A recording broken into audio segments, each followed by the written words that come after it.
Glória a Deus.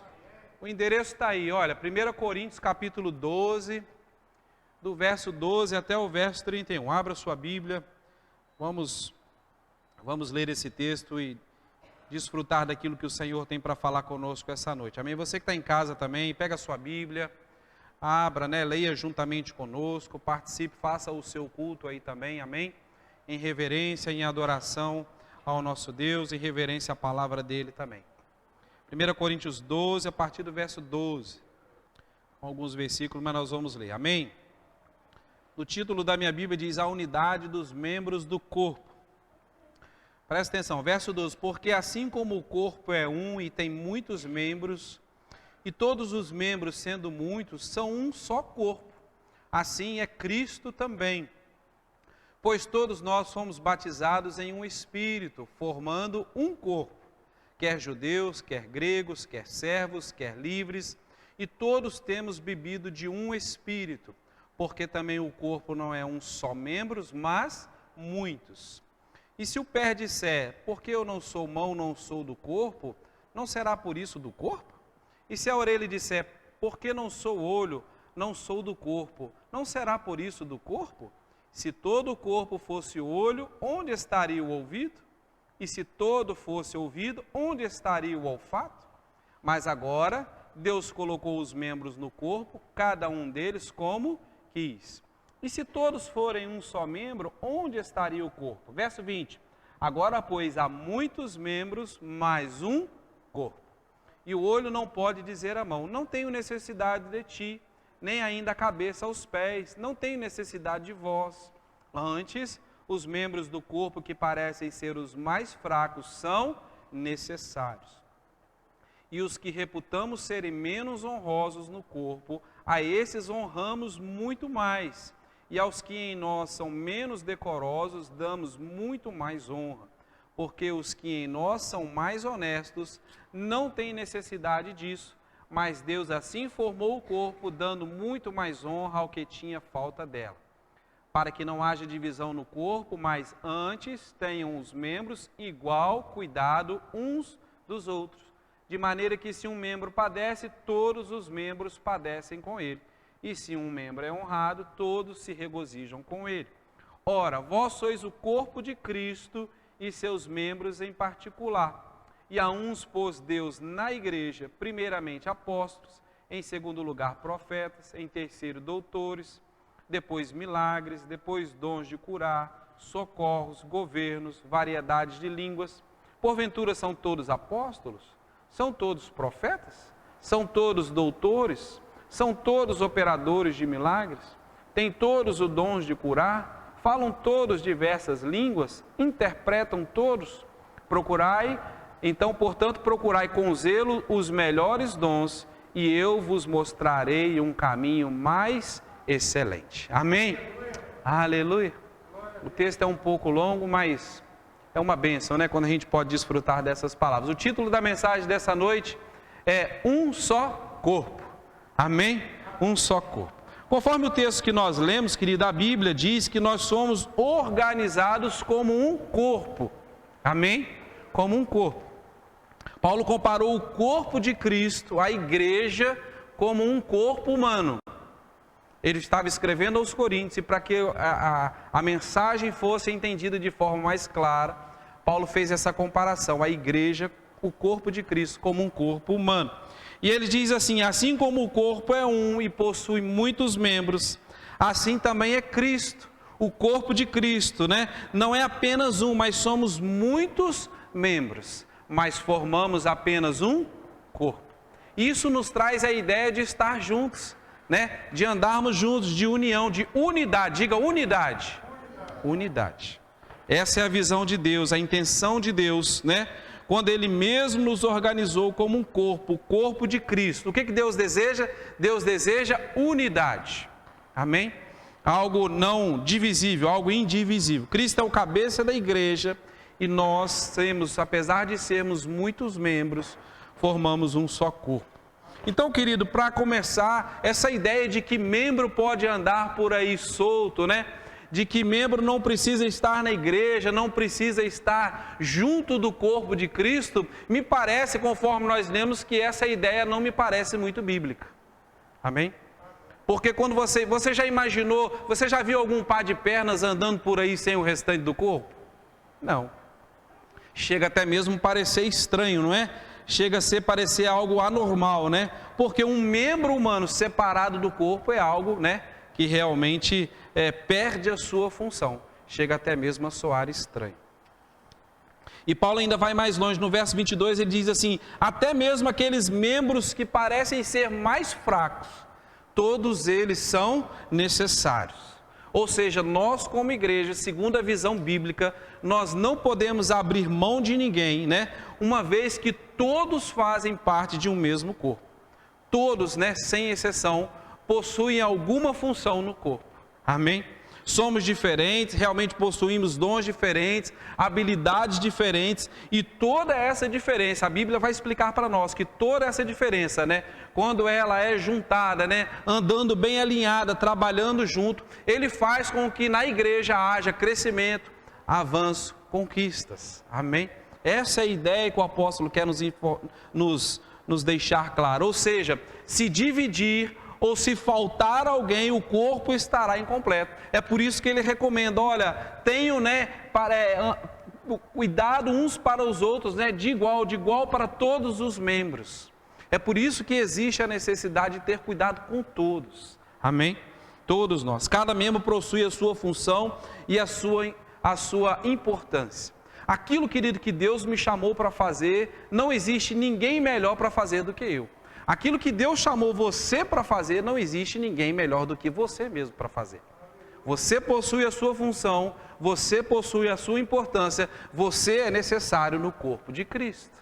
Você que está em casa me ouvindo, você possui uma importância muito grande no corpo de Cristo. Afinal de contas, somos muitos membros, mas um só corpo. Amém? O dom que Deus nos deu, querido, precisa ser usado em benefício do corpo. Um pouquinho antes, no mesmo capítulo, no verso 7, Paulo diz assim, né, no versículo 7 do capítulo 12, ele diz assim: mas a manifestação do Espírito é dada a cada um para aquilo que for útil. Ou seja, o dom que Deus me deu, a habilidade que Deus me deu, não é para me exibir, é para ser usada em benefício do corpo de Cristo. Aquele dom que você possui, aquela habilidade, aquilo que Deus chamou você para fazer, não é para que você apareça, mas para que seja útil ao corpo de Cristo. Amém? Aleluia.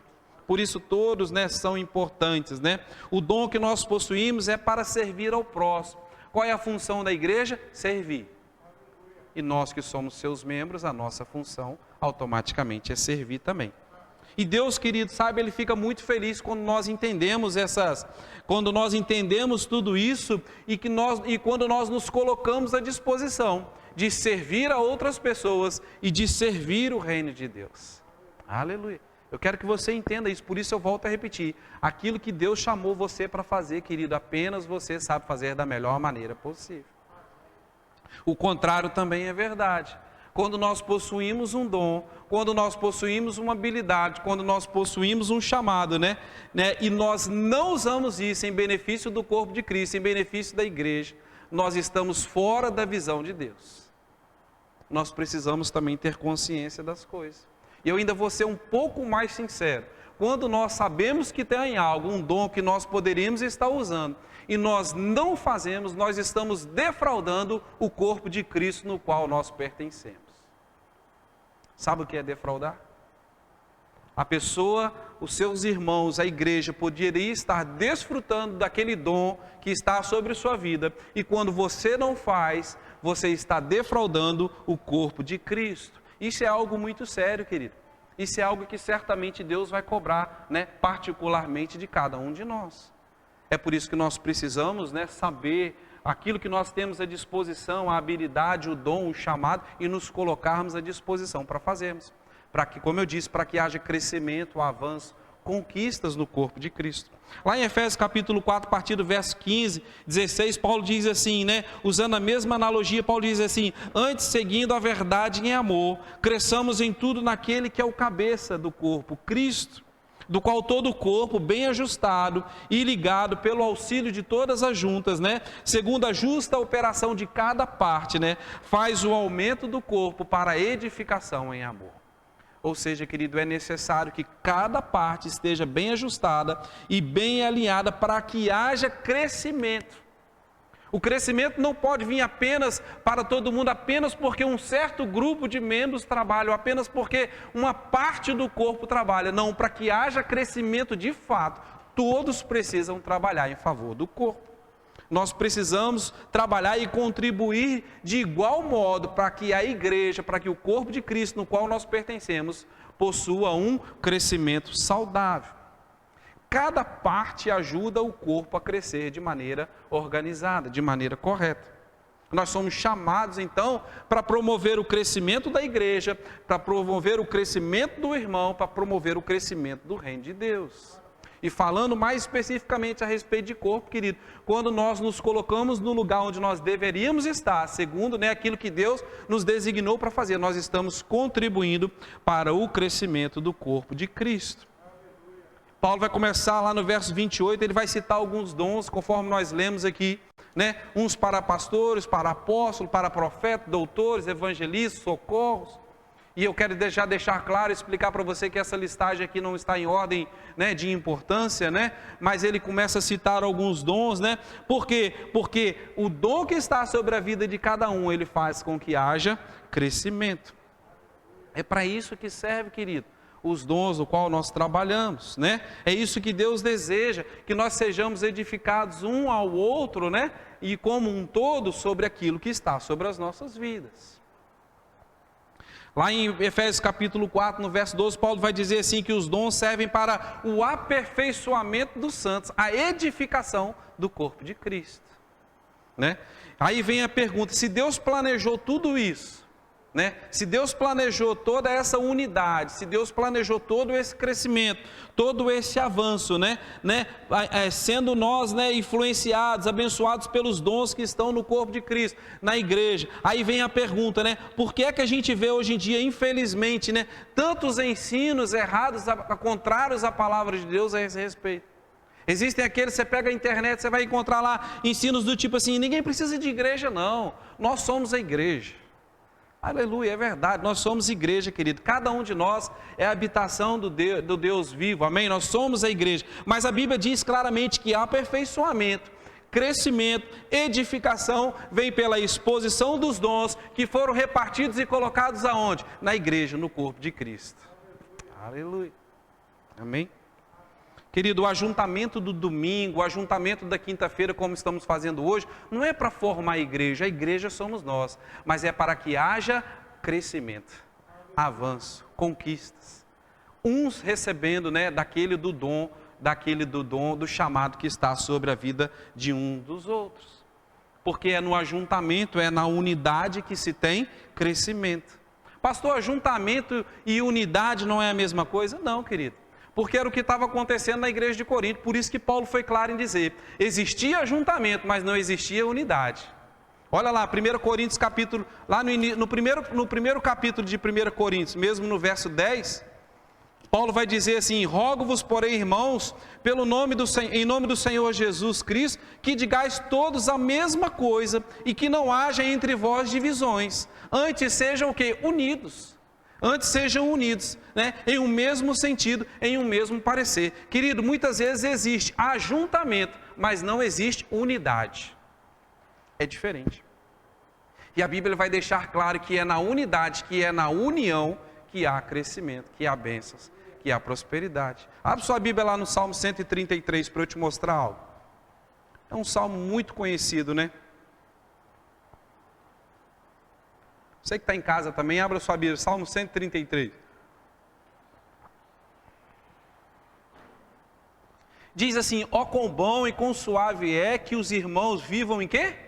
Em união. Em união. É como o óleo precioso sobre a cabeça que desce sobre a barba de Arão e que desce as orlas das suas vestes. Como o orvalho do Hermon que desce sobre os montes de Sião, porque ali o Senhor ordena a bênção e a vida para sempre. O que o Senhor ordena ali? Bênção e vida. Se você soubesse de um lugar onde Deus está derramando bênção e vida, você iria lá? Eu iria. Aleluia. Olha, Deus está derramando bênção em vida em tal lugar. Será que esse lugar, conforme o salmista diz aqui, é no Monte Hermon? O Monte Hermon é o monte mais alto lá da Palestina.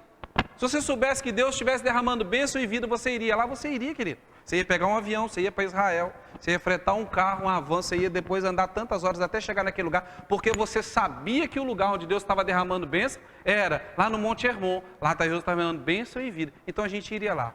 Mas sabe, querido, não é isso que o salmista está dizendo. Não é isso que ele está dizendo. Ele não está dizendo bênção e vida estão lá no Monte Hermon, né? As portas de Sião. Não, Deus, ele está dizendo assim: Deus derrama bênçãos e vida onde há união dos irmãos. O melhor de tudo isso, querido, é que nós não precisamos ir para lugar algum para receber bênção e vida. Nós mesmos podemos construir esse lugar. Onde? Onde nós nos ajuntamos e onde haja união. Ali o Senhor derrama bênçãos e ali o Senhor derrama vida. O lugar citado, querido, onde Deus derrama bênçãos e vida é na nossa unidade, na nossa união. Aleluia. A união gera, a unidade, né? A união dos irmãos gera bênção do Senhor. Aí eu volto a frisar, tem um monte de ensino errado por aí, afastando as pessoas da união, afastando as pessoas contra a unidade da igreja, contra o ajuntamento, quando a Bíblia deixa claro tudo isso para nós, né? Querido, eu não conheço ninguém, eu vou ser sincero, eu não conheço ninguém que tenha se afastado da igreja, que tenha se afastado da comunhão, que tenha se afastado da unidade, da união dos irmãos e que hoje esteja melhor espiritualmente falando. Se você conhece alguém, você pode vir falar comigo. Porque não tem como, querido, não é bíblico. A Bíblia diz: onde há crescimento, onde há avanço, onde há conquista, é onde há união dos irmãos. Onde há bênção, onde há vida, é onde há unidade. E onde nós nos juntamos, onde nós, né, fazemos essa união? Na igreja, no local de ajuntamento, no local separado para isso. Amém? O problema é que hoje, querido, as pessoas estão muito, né, voltadas para todo tipo de ensino, ainda que seja um ensino enganoso, um ensino errado. Mas é porque aquilo cheira suave, né? Aquilo chega como um som suave aos ouvidos das pessoas. E elas não procuram saber, elas não procuram entender se aquilo é biblicamente correto ou não. Paulo mesmo vai dizer lá, escrevendo ao Timóteo, né, na segunda carta de Timóteo, capítulo 4, verso 3, ele diz assim: chegará um tempo em que as pessoas não suportarão a sã doutrina. E o que elas vão fazer? Elas vão procurar para si mestres, ensinando conforme a sua concupiscência, conforme os seus desejos, conforme a sua ganância. Paulo já deixou isso claro, isso já existia, não foi de agora, já era de há muito tempo antes. O sujeito não quer vir mais à igreja, ele acha que ele não precisa mais da união, da unidade, do ajuntamento.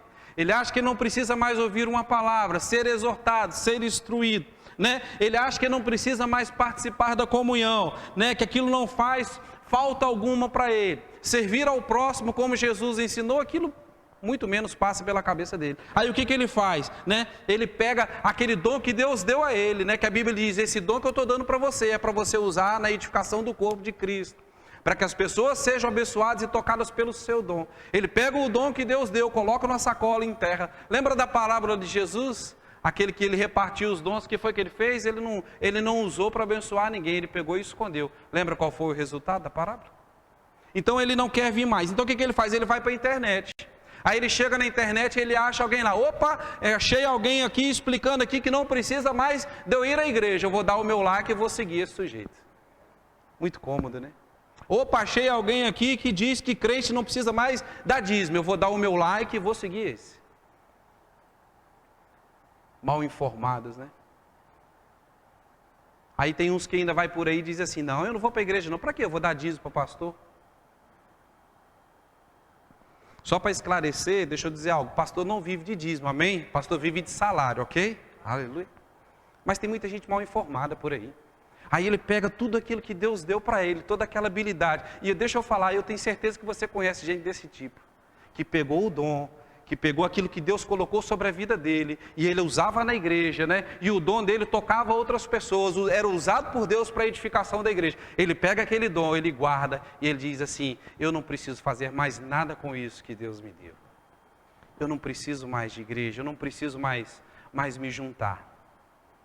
deixa eu falar com você, não vai haver crescimento, não vai haver avanço, não vai haver conquista na sua vida, porque a Bíblia não falha.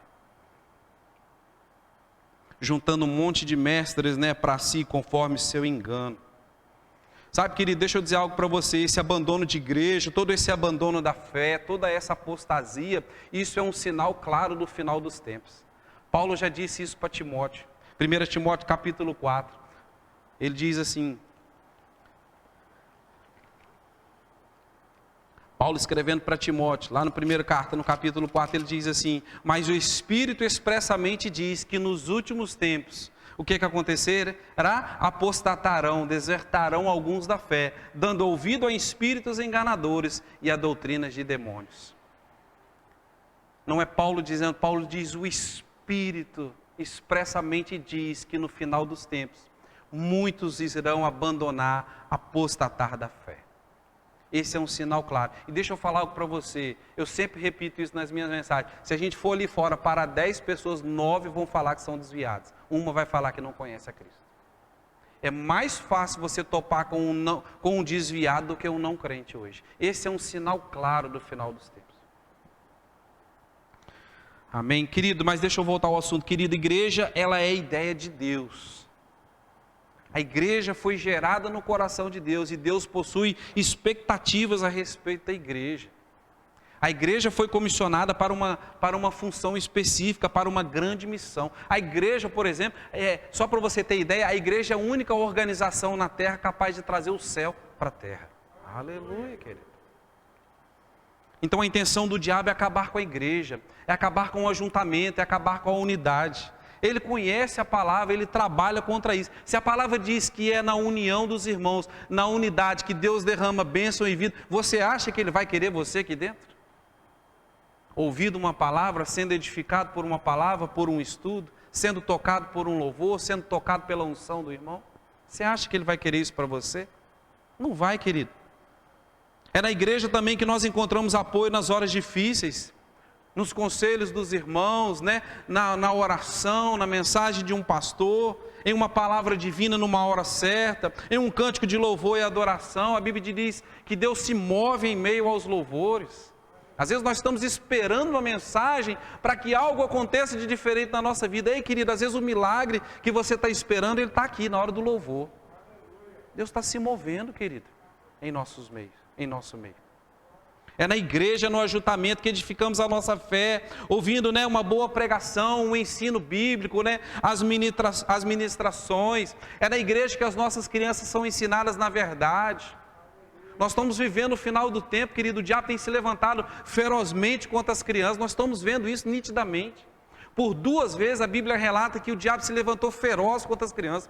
Quando Moisés nasceu, achando que aquele era, né, aquele que Deus havia prometido pisar a cabeça da cobra, né, a cabeça da serpente, ou seja, a morte dos hebreus. Depois, quando Jesus nasceu, né, pelo decreto de Herodes, a morte, né, dos judeus. E agora, querido, porque ele sabe que a igreja está para ser arrebatada, ele quer porque quer destruir as nossas crianças, tirarem elas, desligarem elas de Deus. Mas é aqui na igreja, querido, que nós podemos ter o apoio, né? O suporte. A igreja, ela tem essa função. A igreja, ela é feita para isso, para ensinar também as nossas crianças o caminho correto, o ensino correto. E tem gente dando em vidas a ensinos. Ah, precisa mais de igreja não. Para que levar a criança para a igreja? Precisa isso mais não, pastor.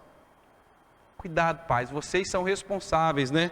Por ensinar o caminho correto para os seus filhos. Isso é bíblico. Diz que eles são flechas, né? E quem que atira a flecha? É os pais. Nós somos responsáveis para que eles acertem o alvo. Aleluia, aleluia. O que o mundo tem para ensinar a nossos filhos, querido, é muito diferente da vontade de Deus, né? O mundo deseja que nossos filhos se percam, nós vamos ter cuidado com isso. A escola está fazendo pressão, a sociedade fazendo pressão, os amigos fazendo pressão, e a igreja tem que andar na contramão, a igreja tem que ensinar o que é correto, aquilo que é certo. A visão do mundo diz assim, essa geração está perdida, e essa geração aí já era, mas a visão de Deus é diferente. A visão de Deus diz que o meu filho e o seu filho são bênçãos de Deus. Aleluia!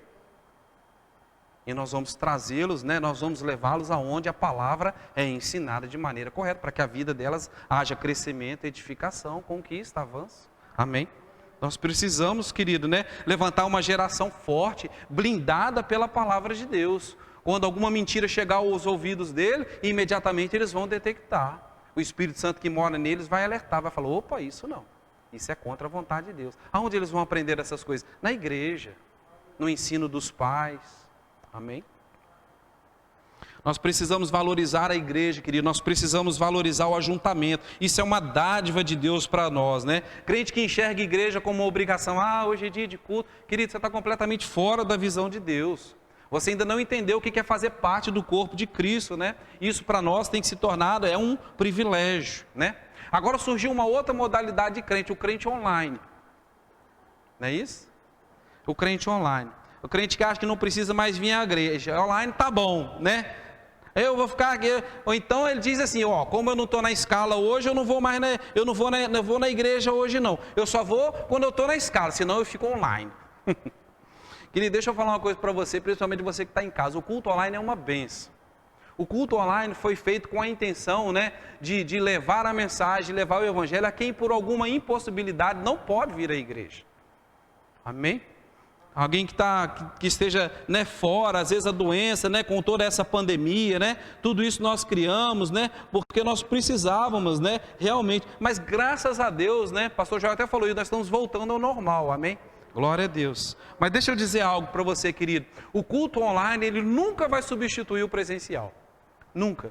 Né? Conforme nós temos falado aqui, querido, deixa eu dizer algo para você, para que isso fique bem claro nas nossas mentes, né? A nossa presença, a sua presença, as suas habilidades, os seus dons, as suas ideias, os seus serviços, né? O seu chamado, né? O seu amor para com o próximo, tudo isso, querido, conforme nós lemos, é essencial para o aperfeiçoamento da igreja. E como você vai fazer essas coisas, você estando de um lado e a igreja do outro? Tem jeito? Quando você está presente, queridos, você vai fazer algo que Deus comissionou você para fazer. Mas pastor, eu não tenho cargo na igreja, eu não tenho escala nenhuma para seguir, né? Eu não tenho, né, vamos dizer assim, um motivo maior para eu estar lá. Querido, deixa eu falar algo para você, a sua presença, o seu amor, o seu sorriso, né? Às vezes é o que está faltando para o irmão, porque você não veio, ficou faltando na vida do outro. Aleluia. Nós precisamos ter consciência dessas coisas, né? A sua presença, quem está online em casa me ouvindo, a sua presença, querido, é mais importante do que você imagina. Existe algo que Deus quer fazer sempre que você está aqui, querido. Que existe algo, um chamado sobre sua vida que só você pode fazer. E você precisa estar aqui presente, né? Junto com os irmãos. Né? Ficando em casa, certamente você vai perder, né, aquilo que Deus deseja fazer através da sua vida, na vida de alguém que esteja aqui com você. Nós reconhecemos a importância da transmissão do culto, o culto online, né? Porque muitos estão isolados, até mesmo pessoas que não têm coragem ou não conseguem entrar numa igreja física, é através do culto online que essas pessoas são alcançadas, né? Essa é uma arma importante para levar a palavra de Deus, né? Às vezes as pessoas estão viajando, estão de férias, estão a trabalho, é uma forma de se manter conectada. Mas deixa eu falar, o culto presencial, ele é totalmente diferente. Há uma unção específica, né, aqui nesse lugar, no ajuntamento, na união dos irmãos, querido, e quem está em casa não está desfrutando disso. Há um mover, né, uma unção no ajuntamento dos filhos de Deus, conforme a palavra de Deus nos diz, conforme nós lemos, ok? Mas mesmo assim, deixa eu dar um recadinho para você, você que está em casa, né, e você que precisa, você que tem a necessidade, né, de assistir o culto online, faça realmente um culto em sua casa, né? Você iria cozinhar se você estivesse aqui na igreja? Não. Então, em casa, na hora do culto, não é hora de cozinhar, é hora de fazer culto. Você estaria comendo, tem alguém comendo aqui na igreja? Não. Você estaria comendo aqui na igreja na hora do culto? Então, em casa, na hora do culto, não é hora para comer. Em casa, a hora do culto, é hora de fazer culto. Amém? Se você estiver em casa, você precisar ficar em casa, faça de verdade um culto. Cante, ore, abra sua, pastor pediu para ler a Bíblia, abra sua Bíblia, leia, acompanhe, né? Adore ao Senhor, levante suas mãos, se for para ajoelhar, que você se ajoelhe, mas preste de fato um culto a Deus, como se você estivesse no templo. Amém? Nós precisamos ter consciência dessas coisas. Sabe, querido, as coisas de Deus, elas são para serem levadas a sério. Nós não podemos tratar as coisas de Deus, né, como você trata qualquer outra coisa. As coisas de Deus merecem o mais alto nível de respeito da nossa parte. Ainda que a gente esteja em casa, né? que nós façamos, prestamos de verdade um culto ao nosso Deus. Não podemos tratar aquilo que é santo como algo comum. Amém? Então, querido, para a gente encerrar, todos nós fazemos parte do mesmo corpo, né? Quando um ganha, Paulo diz assim, quando um perde, os outros perdem. Quando um é errado, todos são errados, né? Quando um perde, todo mundo vai perder. Quando um ganha, todo mundo vai ganhar. Quando um sofre, todos nós sofremos com ele, né? Não existe ninguém melhor e ninguém pior, todos nós somos iguais. Ah, o pastor é melhor porque ele é pastor. Não, querido, aos olhos de Deus nós somos todos iguais. Nós somos amados por Deus da mesma maneira. Talvez a minha responsabilidade seja um pouco diferente da sua responsabilidade. Mas o amor de Deus, ele é incondicional. É para mim e para você do mesmo jeito. Amém?